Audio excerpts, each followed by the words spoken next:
Magandang araw, sambayan ng Pilipino. Magandang araw, mga kababayan. Kasama niyo po ngayon si Ka Eric sa isa na namang episode ng ating Balita at Talakayan. Medyo manas pa rin po ang boses ni Ka Eric sapagkat tayo po ay nakipagkaisa dyan sa Solidarity Lunch, Budol Fight ng ating mga kababayan at ng ating mga leaders ng iba't ibang organisasyon na sumama po dyan sa Budol Fight in honor and tribute to the birthday celebrations po ni Vice President Sara Duterte. Ayan. So kahit pa paano po, marami ang dumalo na mga iba't ibang mga leaders ng iba't ibang mga organisasyon. Kaya naman po, tayo ay natutuwa na nagkaroon ng pakikipagkaisa sa hanay ng iba't ibang mga organisasyon na sumusuporta kay Vice President Sara Duterte at kay President Rodrigo Duterte. At sa kadahilanan yan, masaya po at makabuluhan ang naging salo-salo. Budol fight, no? Nilagang talong, okra, bagoong at mga tuyo, no? Ang naging ulam kahapon at pansit bihon. Masaya na mainit, sunog po ang mukha ni Ka Eric dahil may maiksing program na pinamunuan po natin dyan kasama tayo sa pagbubuo ng program kahapon. Ngayon, mga kababayan, bibigyan po natin ng pagpapaliwanag kung bakit galit na galit si Bongbong Marcos Jr. dito sa naging pahayag lately ni Senator Marcoleta. Hindi man niya tinumbok ni Senator Marcoleta, pero nag-react siya sa pahayag na ito ni Senator Marcoleta nang sinabi ni Senator Marcoleta na ang pagkakaluklok bilang Pangulo ng Senado kay Senator Alan Peter Cayetano ay ito ang isa sa kauna-unahan na nangyari sa pagkakaluklok ng isang Senate President na walang direktang kumpas o direktang pagkokontrol o manipulasyon ng Malacanang o ng sino pa mang puwersa. Of course, hindi yan pinakialaman ni Pangulong Rodrigo Duterte ang konteksto ng statement na inihayag ni Senator Marcoleta sa kasalukuyang kalagayan. Alam po natin na nangingialam ang Malacanang dyan sa mga maniobrahan sa ilalim ni Marcos para makontrol nila ang Senado. Yung nung nakaraang pagpapalit sa pamumuno ni Senator Chis Escudero doon sa gimmick ni Marcos na magpapaimbestiga daw siya tungkol sa mga flood control projects. Mismo ang anak niya na si Sandro Marcos nandun. On the day na nagulat na lang po ang majority ng Senado na hindi na si Chis Escudero ang Senate President at biglang nagbago ang majority block, lumipat sila sa kampo ni Tito Soto at nila Ping Lacson. At hindi na si Senator Marcoleta ang namumuno ng Senate Blue Ribbon Committee. So anong ginagawa ni Sandro Marcos doon sa Senate launch habang nagkakaroon ng kudita o regodon ng maniobra para palitan si Chis Escudero at magbabago ang majority block sa Senado? Alam na, inutusan siya ng tatay niya at ng kanyang uncle na si Romualdez na ipasiguro na hindi makokontrol ng mga Duterte-aligned or Duterte-sympathetic na mga senador ang mga importanteng komitiba sa Senado. Importante lalo na ang Senate Blue Ribbon Committee. At nang sa ganon ay kailangang makuha din ang majority block sa Senado. Kaya nga tinatawag ko yan na silent majority nung panahon po na tahimik at tameme sila. Nang magkakasama pa sila doon kay Tito Soto at kay Ping Lacson. Ayan. So obviously, napasaringan o nainsulto o nasaktan dahil totoo ang binabanggit ni Senator Marcoleta hinggil sa pangingialam ni Marcos at nila Romualdez sa mga internal affairs at mga pangloob na pang-organisasyon ng mga proseso ng Senado dahil ngayon hindi nila madidiktahan hindi na nila makokontrol na mapipigilan pa ang pagsisimula muli ng Senate Blue Ribbon Committee investigation. Kasi kung hindi totoo yun, na hindi siya nasasaktan, itong si Marcos Jr., o bakit magre-react ka? Di po ba? Bakit ka magkakaroon ng pagsita na pahayag laban kay Senator Marcoleta kung hindi naman pala totoo na apektado ka? Sabi niya, what? You mean to say na ako'y nangingialam? Well, kung yun ang pahayag niya, I will laugh in his face. Pagtatawanan daw niya si Senator Marcoleta sa mukha niya mismo. No? So, naging arrogante na itong si Marcos Jr. lately, irritable. The tone of irritation at yung suppressed anger niya doon sa kanyang mga pagkokomentaryo sa mga kaganapan sa Senado ay hindi na niya maitatanggi. Hindi na niya maitatago. The way he reacted nang tinanong siya, payag ka ba na magkakaroon ng online voting o teleconferencing o video conferencing na sistema ng pagboboto sa Senado? Anong opinion po ninyo dyan? Aba, nag-react siya, no? As if may pakialam siya at mayroon siyang interest sa kung anong nagaganap sa mga internal rules ng Senado. Sabi niya, para sa akin, hindi dapat bumoto online ang mga hindi kayang maging physically present on the plenary hall. Aba, biglang nagka-interest, no? Ibig sabihin, simple lang ang lohika dyan. Ang pagkakaroon ni Marcos Jr. ng interest tungkol sa internal rules ng Senado ay pagpapakita na siya ang may pasimuno na kailangan hindi mapapayagan na ang majority block o majority numbers ng senador ngayon, dahil 12 lang sila, kung mag-amend po para sa pagbubuo ng panibagong rules na papayagan ang video conferencing, edi ibig sabihin yan, mga kababayan, pwede nang bumoto si Senator Bato de la Rosa at pwede ring bumoto si Senator Jinggoy Estrada sakaling makukulong siya at hindi pa nga makapagpiyansa sa kasong plunder. Ayaw ni Marcos, no, na mapapayagan ito kasi maapektuhan ang kanyang sinasabi sa kanyang mga ginagawa, no, sa mga tawag nito, yung kanyang gagawin na pagkokontrol sa Senado. Yan. Ngayon, malinaw din naman po na si Senator Bato de la Rosa at si Senator Jinggoy Estrada, hindi po sila convicted. Wala po silang conviction sa korte na nanatili silang mga senador. At dahil dyan, sila po ay pwede pa rin na mag-participate sa deliberations. Yun nga lang ay hindi sila makakapag-participate dahil sa kalagayan na hinahabol sila at ginigipit nitong gobyerno ni Marcos. Like for example, itong pagpupumilit ni Marcos na ipatapon, no, damputin, dukutin at ipatapon si Senator Bato de la Rosa doon sa ICC Detention Center.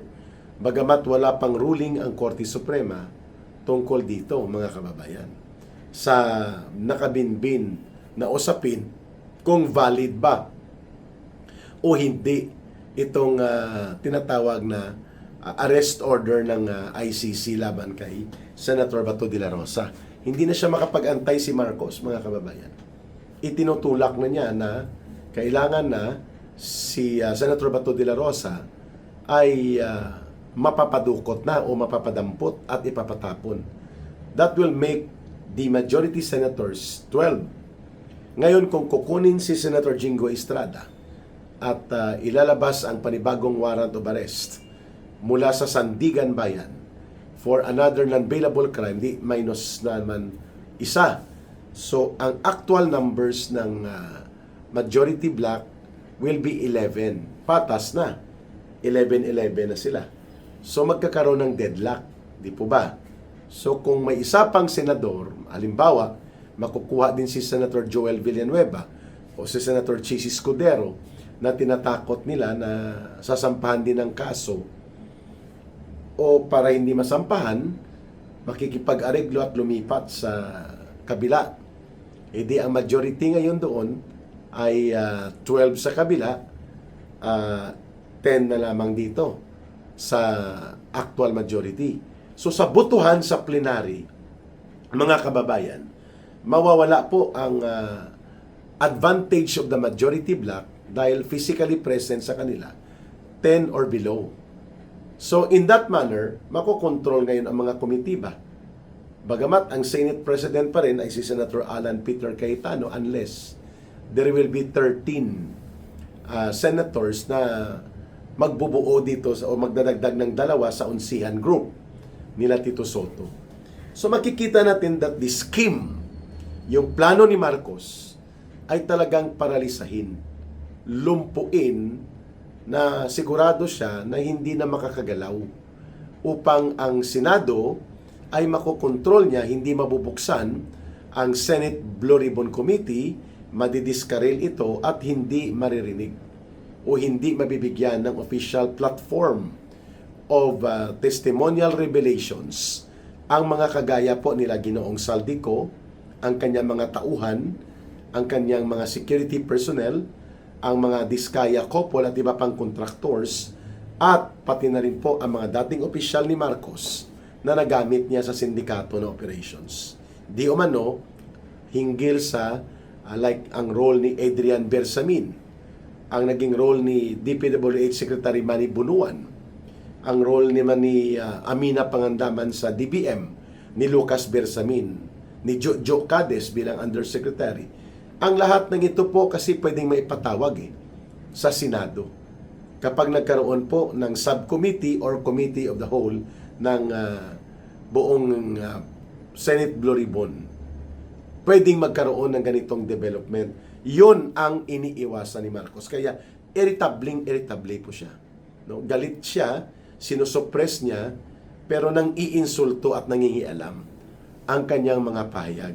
The way he insulted Senator Bato de la Rosa and the way he insulted the Senate as a whole, na sinabi pa niya na yung mga putukan na nangyari, fake yun, fake, ay nagkaputukan at nagkabulabugan dahil inutusan niya ang deployment ng NBI para patraidor, nagapangin at dukutin sa loob ng Senado si Senator Bato de la Rosa.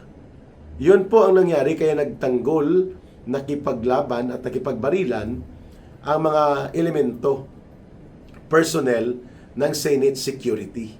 Kaya hindi natuloy at nag-atras ang mga NBI. Nang mabulabog ito, to the rescue si Marcos, no? Pinapuntahan niya kay DILG Secretary niya na si John B. Crimolia para kunwari kumalma ang sitwasyon.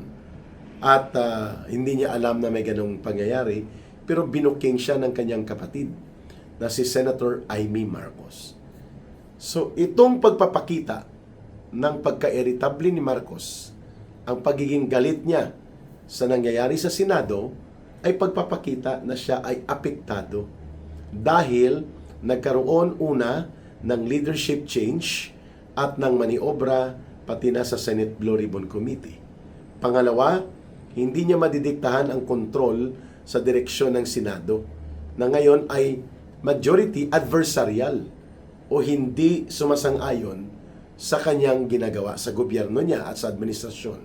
At ang pangatlo ay hindi niya madidiktahan na bastusin at durugin ang impeachment trial ni Sara Duterte.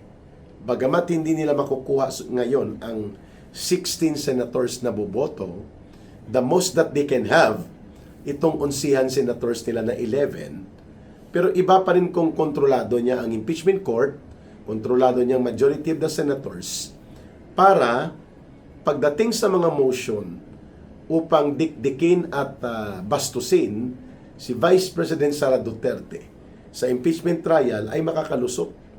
Kahit hindi man nila mapakonvict because they do not have the numbers right now na 16, at least durog-durog at sugat-sugat ang pagkatao ni Vice President Sara Duterte, which they cannot easily do dahil hindi nila kontrolado ngayon ang majority numbers of the senators at the Senate.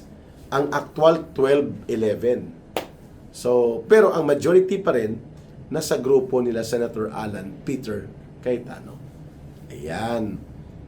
At dito natin nakita na hindi po ordinaryo na para lang nagmo-monitor lang si Marcos at ang gobyerno niya sa nagaganap sa Senado. It is outright and it is deliberate na talagang nangingialam. At delikado po yan sapagkat bilang presidente, dapat nirerespeto niya ang pagiging co-equal branch ng legislative, particular ang Senado. Hindi siya pwedeng magkomentaryo dyan, magdikta, o mag-influence operations.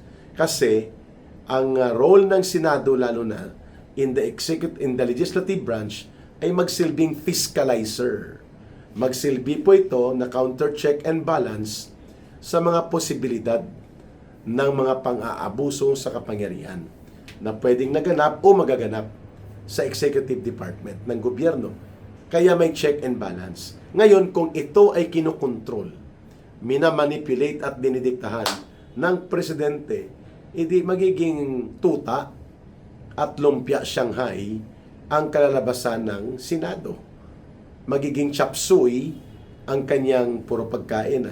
Magiging chapsuy ang kanyang role dahil ito ay inaabuso at minamanipulate ni Marcos para mapagtakpan mainly ang kanyang hinaharap na pananagutan sa pagsambulat po ng iskandalo ng korupsyon at pandarambong sa gobyerno na naganap sa ilalim ng kanyang pamumuno, sila ni Romualdez. So, ang problema niya ngayon ay vocal na sumasagot, very vocal po na naninindigan ang nalalabi pa na bilang ng mga senador, itong 12, na sila pa rin ang majority sa Senado. And they are standing their ground na itutuloy nila ang investigasyon sa nangyaring flood control scam and sindikato at iba pang mga kaakibat na mga issue ng pinakamalaki na pagnanakaw at pagdurukot at pangangamkam at pangdurubo sa kabanang bayan na itinuturo ang mga punong salaring kriminal or the chief architect and mastermind, orchestrator ng naturang diskarte sa sindikato, sa pondo, na itinuturo ng mga ebidensya at lalo na ang hindi may pagkakaila na very damning revelations from Saldico. Ito ang kinatatakutan ni Marcos sakaling magbukas muli ang Senate Blue Ribbon Committee. Kaya todo sabotahe sila. At yan ang kanyang pinaghahandaan dahil gagamitin niya naman ang 11 senators na ito para magsabotahe o gumawa ng political filibustering as a form of derailment and sabotage against the plenary procedures and session of the Senate. Abangan natin kung maipapatupad ito nila Lacson at Soto, Pangilinan at Ontiveros at ang Tolfo brothers. Itong pagsabotahe sa majority numbers at pati sa direksyon ng Senado. Maraming salamat sa inyong pagsubaybay at pagtangkilik. Mahalin natin ang bansang Pilipinas. Walang ibang magmamahal nito kundi tayo ring mga Pilipino. Para sa Diyos at sa Pilipinas nating mahal. May God bless everyone and may Allah will be with those who are Muslim brothers and sisters. Muli, maraming salamat. Bye for now. Ito po si Ka Eric. Mabuhay!